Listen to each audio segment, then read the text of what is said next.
We have time for questions? Oh, you're going to ask the first questions. We have a fireside chat.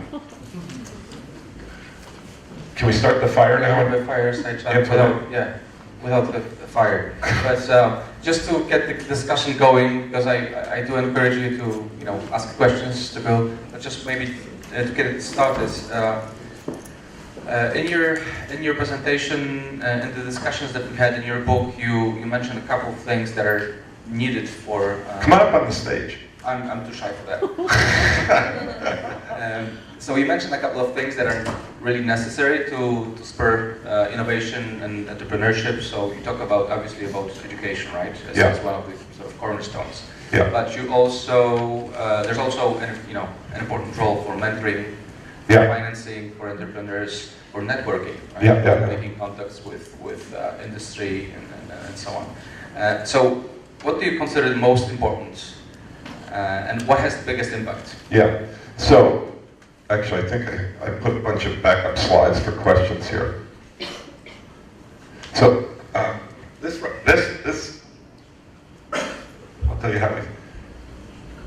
So this was analysis that I did after going around and visiting lots of places in the world, sometimes with Antoinette, sometimes elsewhere. A lot of different places, not just in the United States, underdeveloped world, developing world, emerging economies, Europe, United States, Asia, and I came up with this model, and this became the basis of what's called Regional Entrepreneurship Acceleration Program. There was just an article in Forbes yesterday about this. And I noticed that everybody was thinking pretty much about these 7 things. What role does a government have? What role do often large companies have? To have, there has to be demand for product. There has to be some sort of invention, funding, infrastructure, the entrepreneurs themselves, and this thing called culture, social norms about entrepreneurship.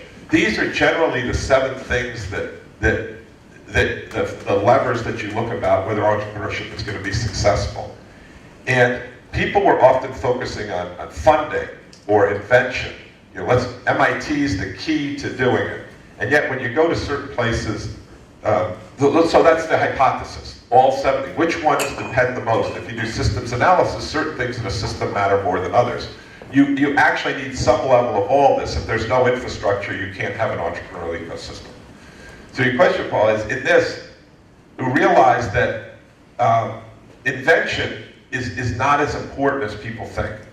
For instance, in Saudi Arabia, they said, we need to get a lot of PhDs. And they inquired tons of PhDs, and they brought them in. They saw no material increase in entrepreneurial activity. People said, well, that's because there's no funding. Well, there's plenty of funding in Saudi Arabia. But I've seen other places like Pakistan, where they thought the problem was funding, and they put a venture capital fund in, and it did not increase entrepreneurial activity. It actually decreased entrepreneurial activity, and I can explain why. People put infrastructure in. People tried to increase demand. Turns out that these 4 over here, there's a book by Josh Lerner called Boulevard of Broken Dreams. People spend way too much time focusing on them. And then people spend a lot of time focusing on government. Turns out the government can influence this thing pretty directly. The most important thing for an entrepreneurial ecosystem is much like a business. Remember, there's one single necessary and sufficient condition for a business, it's a paying customer. There's one single and necessary sufficient condition for an entrepreneurial ecosystem, and that is entrepreneurs. And often we lose focus. We start worrying about all these other things as opposed to what does the entrepreneur need. And so, to your point, Paul, is this entrepreneurs is critically important as to how many of them are there, how skilled are they, how well do they network together, do they build a community? And this is driven very closely. These two are intricately linked. Much like spirit and skills, these 2 things are the biggest drivers of this whole ecosystem. And often you do need funding and you do need to have sufficient infrastructure, but the engine that drives this is the number of entrepreneurs, the quality of entrepreneurs, and whether they're networked together or not. And are entrepreneurs seen as a constructive people in society? You know, if you go to Spain, Andalusia, Spain, if you say you're an entrepreneur, that's kind of an evil thing.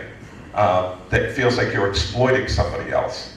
That holds back. If you go to England, you know, you see entrepreneurs as seen as kind of new money. That holds entrepreneurship back in England. London's a whole different story. London is not really part of England. It's an international city. But these factors right here are the ones that really drive it. And I think, by the way, you have a very good culture here in Poland for entrepreneurship, and you've got a good number of entrepreneurs. So I think you're in a pretty good place.